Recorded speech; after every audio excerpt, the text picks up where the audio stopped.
Hello दोस्तों, आज की नई कहानी में आप लोगों का स्वागत है।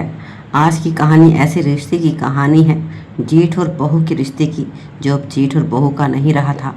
जेठ ने अपने भाई की बहू और फिर जेठानी ने ही। कहानी बहुत इंटरेस्टिंग होने वाली है।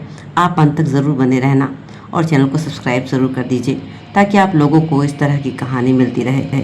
तो कहानी मेरी खुद की ज़ुबानी। मेरा नाम सोनिया है। मेरी उम्र महज 23 साल है। अब आप समझ ही सकते हैं कि 23 साल की उम्र कैसी होती है। जवानी अपने पूरे जोरों पर होती है। मैं दिखने में जवान और खूबसूरत हूँ। गोरा रंग, लंबे काले बाल जो कभी कभी चोटी में बंधे रहते हैं, और बदन ऐसा कि घर के काम से ही सुडौल और भरा भरा लगता है। अक्सर लोग मुझे कहते हैं कि मेरी आंखों में ऐसा नशा है जो मेरी आंखों में एक बार देख कर बात कर ले, मुझसे नज़रें ना फिरा सके। हालांकि मेरी शादी हो चुकी है और अभी शादी को सिर्फ 1.5 साल हुआ है। मैं अपनी शादी से बहुत खुश हूँ, लेकिन मेरी एक परेशानी भी है। मेरे पति मेरे साथ नहीं रहते। वह शादी के कुछ महीनों बाद से ही अपनी अच्छी नौकरी के चलते विदेश चले गए। उनका नाम साहिल है। घर की आर्थिक स्थिति को बेहतर बनाने के लिए उनका जाना ज़रूरी था, इसलिए वह विदेश चले गए। तब से मैं इस बड़े से घर में अपने जेठ जी और जेठानी के साथ रहती हूँ। पति की दूर होने की वजह से मैं अक्सर अकेलापन महसूस करती थी। मेरा दिन तो निकल जाता था, लेकिन अक्सर रात को अपने पति की बहुत याद आती। और आप समझ ही सकते हैं कि शादी को सिर्फ 1.5 साल हुआ हो और पति पत्नी दूर हो जाए तो एक पत्नी किसके सहारे इस घर में अपने दिन बिताए और रात बिताए। लेकिन घर के कामकाज और जेठानी जी के साथ ने मुझे हमेशा संभाले रखा। मेरी जेठानी की शादी को 6 साल हो चुके थे, लेकिन उनके जीवन में एक बहुत बड़ा दर्द था। वह माँ नहीं बन सकती थी। सालों तक डॉक्टर के चक्कर काटने के और हर मुमकिन इलाज के करवाने के बाद भी डॉक्टर ने आखिरकार हाथ खड़े कर दिए थे। डॉक्टर का कहना था कि जेठ जी में कोई कमी नहीं है, बल्कि जेठानी जी में कमी है। वह जब भी किसी बच्चे को बाहर देखती, उसका मन तड़पता। वह चाहती कि उसे भी एक बच्चा हो, उसकी किलकारी इस आंगन में गूंजे। एक शाम जब घर का सारा काम खत्म हो चुका था, जेठानी जी मेरे कमरे में आई। उनके चेहरे पर एक अजीब सी हिचकिचाहट और गंभीर भाव था। अचानक मेरी जेठानी जी रोते हुए मेरे पैरों के पास बैठ गई और उन्होंने अपने हाथ जोड़ लिए। मैं घबरा गई और तुरंत जेठानी जी को उठाने लगी। मैंने कहा, दीदी ये आप क्या कर रही हैं? जेठानी जी ने रोते हुए कहा, छोटी, आज मैं तेरे पास जेठानी बनकर नहीं, बल्कि एक मजबूर और तड़पती औरत तुम्हारे सामने कुछ मांगने आई हूँ, वह भी झोली फैलाकर। डॉक्टरों ने कह दिया कि मैं कभी माँ नहीं बन सकती। इस घर का वंश और मेरी सुनी गोद सिर्फ तुम ही भर सकती हो। उनका इतना कहते ही मैं हैरत भरी नज़रों से देखने लगी।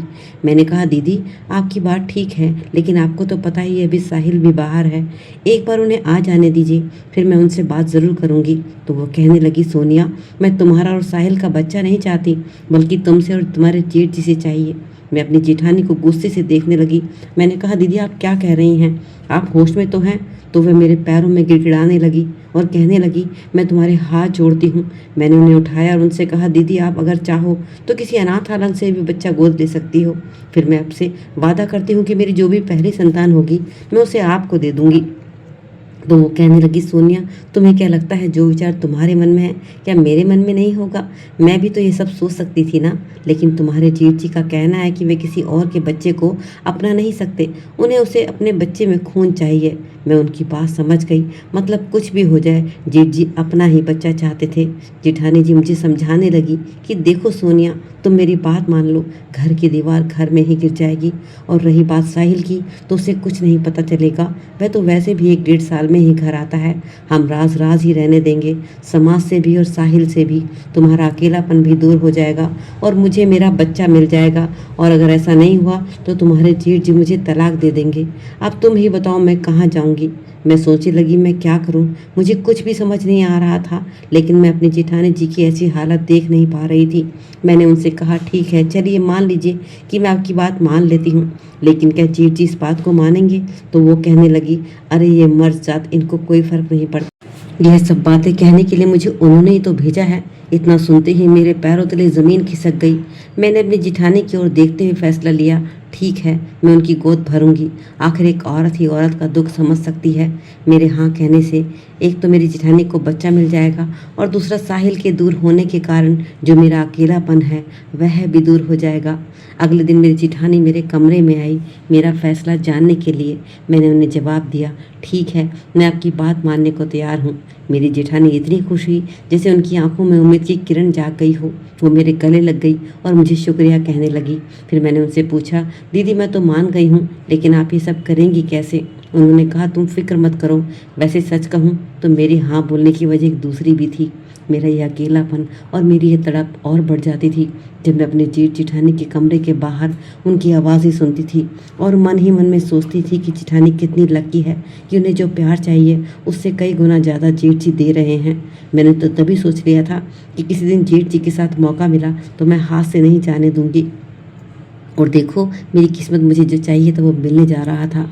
और फिर उसी रात मेरी जेठानी मुझे कुछ कपड़े देते हुए कहने लगी, नहा लो और इन्हें पहन लो। मैंने तुरंत नहा लिया और उनके दिए हुए कपड़े, जो एक गाउन था जो एक नई नवेली दुल्हन पहन सकती है, उसे पहन लिया। उन्होंने मेरा मेकअप किया और मेरे हाथ में एक बड़ा सा दूध का गिलास थमा दिया और कहने लगी, सुनिए तुम्हारे जेठ जी दूध पीना बहुत पसंद करते हैं, तुम उन्हें दूध पिला देना जब तक उनका मन न भर जाए। मैं समझ गई थी जेठानी जी क्या कहना चाहती हैं। मैंने कहा, दीदी आप बिल्कुल फ़िक्र मत कीजिए। और फिर उन्होंने मुझे जेठ जी के कमरे में भेज दिया। मैं कमरे में गई तो कमरे का नज़ारा देख कर दंग रह गई। कमरा बहुत खूबसूरत लग रहा था और मेरे जेठ मुझे देख रहे थे। फिर उन्होंने मुझे बैठने के लिए कहा, मेरी तारीफ़ की। मैंने आज से पहले इतनी खूबसूरत लड़की नहीं देखी। मैं मन ही मन मुस्करा रही थी। जेठ जी मेरे लिए तोहफ़ा लाए थे। मैंने पूछा कि क्या है इसमें, तो वो कहने लगे, खुद ही देख लो। मैंने जैसे ही तोहफ़ा देखा तो मेरी खुशी का ठिकाना ना रहा। वो मेरे लिए एक सोने की अंगूठी लेकर आए थे। मैं देखते ही खुश हो गई और अपने जेठ जी का धन्यवाद किया, उन्हें गले लग गई।